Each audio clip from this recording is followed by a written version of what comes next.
Oke teman-teman, assalamualaikum warahmatullahi wabarakatuh. Jumpa lagi dengan saya di YouTube channel Bagus Kisworo.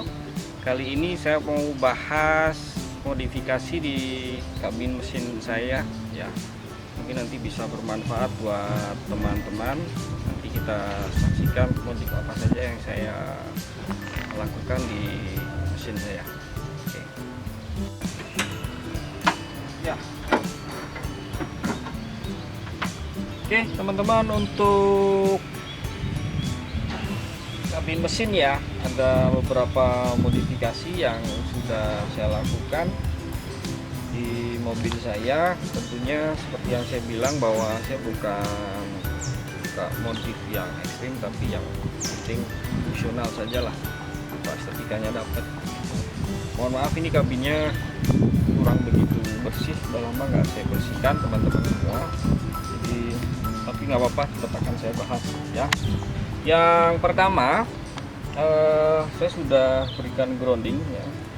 Ini grounding ini saya buat sudah lama banget ya, kabel ground sudah lama banget saya buat. Jadi dulu belum ada yang NCC production ya, saya sudah bikin sendiri pakai kabel AWG berapa saya lupa, nanti saya tulis di deskripsi. Kemudian untuk kabel-kabel saya berikan ferrit. Fungsinya nanti juga akan saya tulis di deskripsi ya. Ini setiap kabel saya berikan ferrit. Intinya ya untuk apa, supaya arus kelistrikan itu tidak liar ya intinya.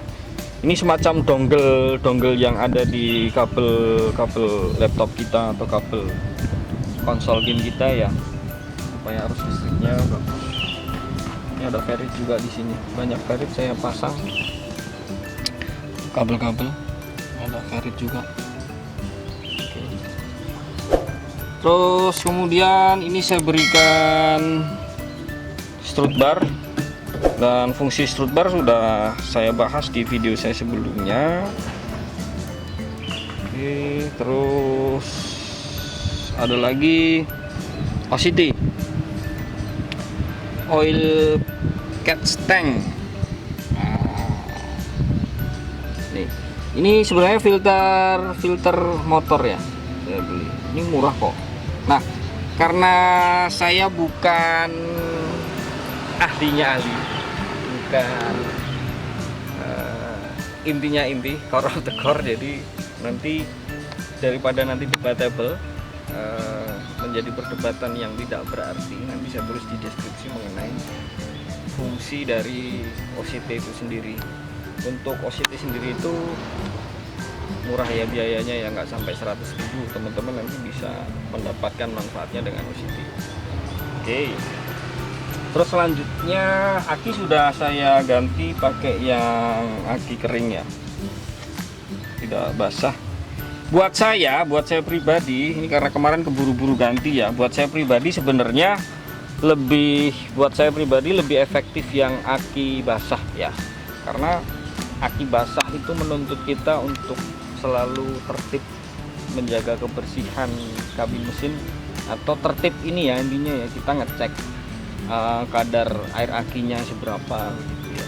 Ini karena pakai aki kering ya, inilah, jadi mesin saya kadang lupa untuk dirawat. Kalau aki basah otomatis saya ingat, oh akinya harus dicek airnya, kemudian kalian saya bersihkan. Terus sebenarnya teman-teman, saya itu untuk lampunya ini saya sudah nggak pakai punya Philips lagi ya, saya sudah pakai punya Osram Netbreaker. Ini lebih jelas, cahayanya lebih clear. Apalagi kalau untuk lampu jarak jauhnya, bisa warna putih ya. Jadi bisa kalau pas luar kota ke tol gitu, untuk ngedim mobil yang ada di depan kita atau berlawanan arah, itu bisa jelas banget ya. Dan sebenarnya sudah saya pasang yang namanya MX11 Pro untuk stabilizer, karena kemarin waktu ganti aki sama tukang akinya ada kabel yang kejepit aki, akhirnya membuat MX11 Pro nya itu ketarik kabelnya yang menuju ke pusat itu ketarik, kemudian terjadi arus pendek dan konslet. Untungnya ada pengaman, jadi aman, tidak terjadi kebakaran gitu ya, jadi aman. Nah besok ini kesempatan saya untuk membuat tutorial video pemasangan MX11 Pro ya, karena fungsional banget. Jadi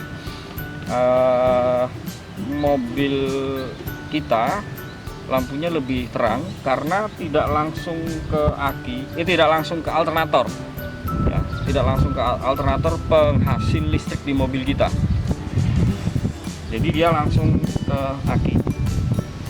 Jadi ketika kita pakai MX11 Pro, kita itu nanti produksi dari alternatornya agak semakin ringan. Nanti akan saya buatkan tutorialnya MX11 Pro. Kemudian untuk klakson saya sudah ganti punya Denso ya. Saya taruh di sini. Saya ganti punya Denso, kenceng banget suaranya ini dan awet. Dan pemasangannya nggak boleh terbalik ya ini ya. Kalau terbalik nanti bisa buat tanda hujan dan bisa terjadi konslet. Oke, saya kira untuk kabin mesin hanya itu saja teman-teman. Dan oh ya, ini tambahan peredam panas ya, supaya kap kita nggak begitu panas banget. Saya tutup pakai peredam panas karena melihat airflow-nya banyak di sini. Jadi tidak terlalu panas ya. Saya kira itu saja dari saya ya mengenai tambahan atau modif kabin mesin di mobil saya. Terima kasih teman-teman telah menonton. Jangan lupa like, share, dan subscribe-nya, dan jangan lupa juga klik lonceng supaya bisa melihat update video dari saya. Terima kasih. Assalamualaikum warahmatullahi wabarakatuh.